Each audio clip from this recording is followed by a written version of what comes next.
Well, good morning. And we come today to the final part, the third part of our series, Take a Break. We know that our life goes in rhythms. God created us with a body which needs to follow a rhythm. And that rhythm shows itself, according to the Bible, in three ways. First of all, you need to take a break every week. Once a week, you have a complete day off, a rest. 6 days you shall work, on the 7th you have a rest. That's what God says, and we saw 2 weeks ago why that was so important in the first part of our series. Last week we found out that God has also made us in need of a holiday. 3 times a year, the Bible says, you have to go on holiday. And you never knew when you booked that week in Tenerife that you were booking to do what God instructed you to do.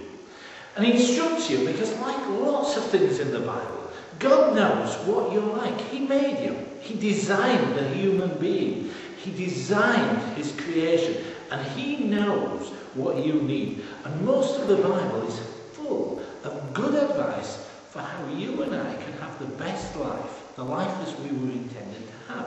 And as part of that, He says, if you want your life to be effective and successful, you need to take a break. Take a day off a week, take a week off, 3 weeks off every year. 3 holidays. And He told them 3 times that to go to meet Him and spend time with Him. And we looked last week at why that was important. This week, we come to something that's less familiar.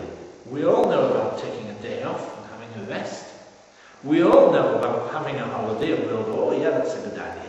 This week, I have to tell you, when I was preparing this series, it came as a shock to me. It was a surprise. I never knew this part of God's teaching of what's good for us.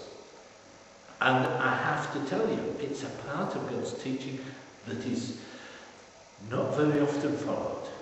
But here it is. In Leviticus, He says, when you come to the land that I'm going to give you, it's in Leviticus chapter 25, when you enter the land I'm going to give you, the land itself must observe a Sabbath for the Lord. For 6 years sow your fields, and for 6 years prune your vineyards and gather their crops.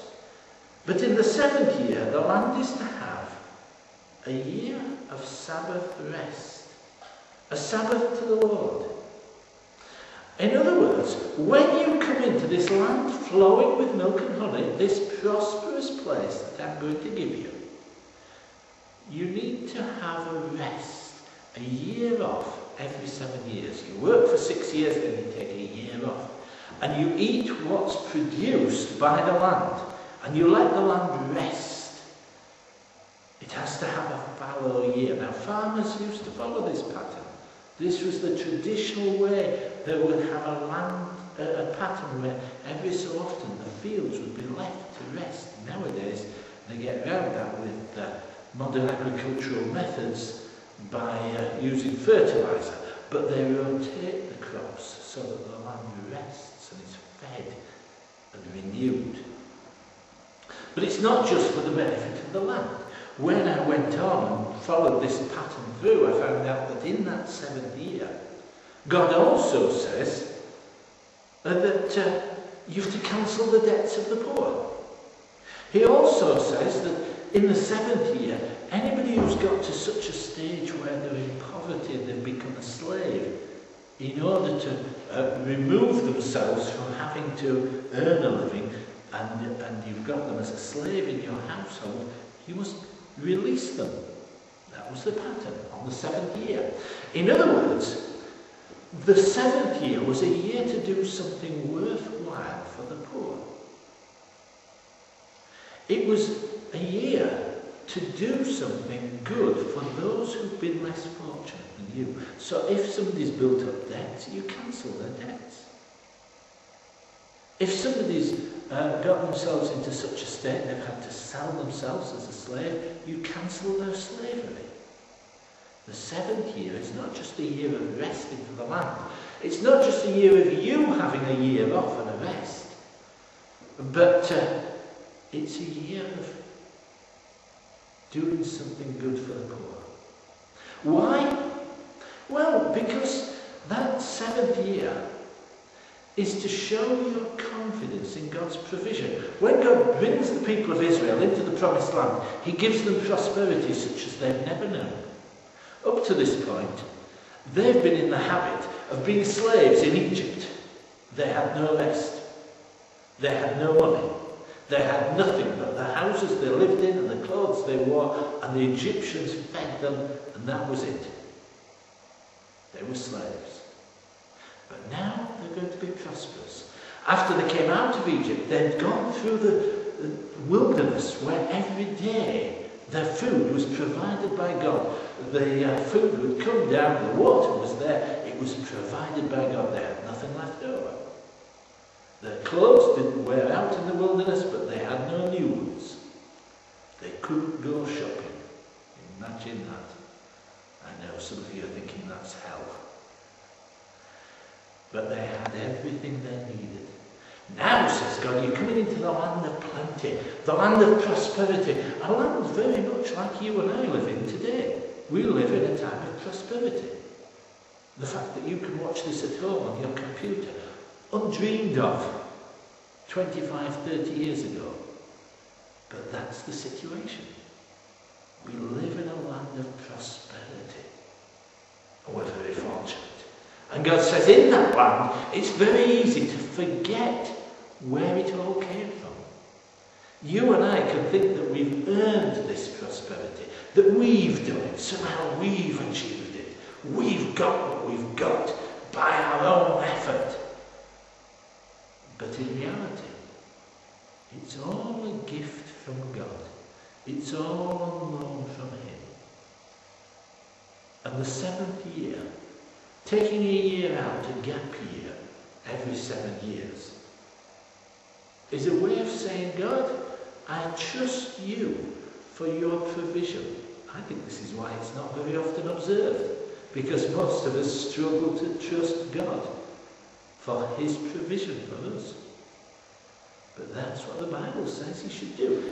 Trust him. Trust in his provision. So the Sabbath year is to do something worthwhile for the poor. It's to show your trust in God's provision. And it's to provide you with an opportunity to evaluate your life. It's good every few years to stop and take stock. Where have we got to? Where have I come to in my life? What have I achieved so far? And what do I want to achieve next? What's my next goal and ambition to be?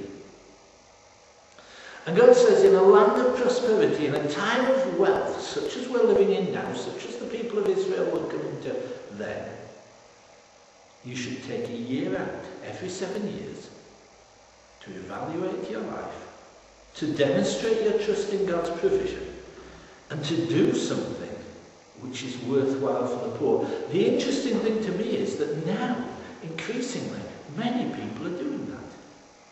They're actually saying, I'm going to take a year out. I'm going to do something different. I'm going to travel. I'm going to see the world. I'm going to go and make a difference. And you and I know of people who've given up their work, given up their jobs, and left their home. Maybe they've rented it out for a year, I don't know. But they've gone off. And maybe they've gone to India. Maybe they've gone to Africa or South America to make a difference. Many of us go for a week or a fortnight to do short-term projects, but you can go for a year. And some people go using their skills that they've developed. They've learned how to be accountants or engineers, and they go to Nepal or Bangladesh or Pakistan. And they say, I'm going to go make a difference. I can see the need, and I've got skills that could be used in rebuilding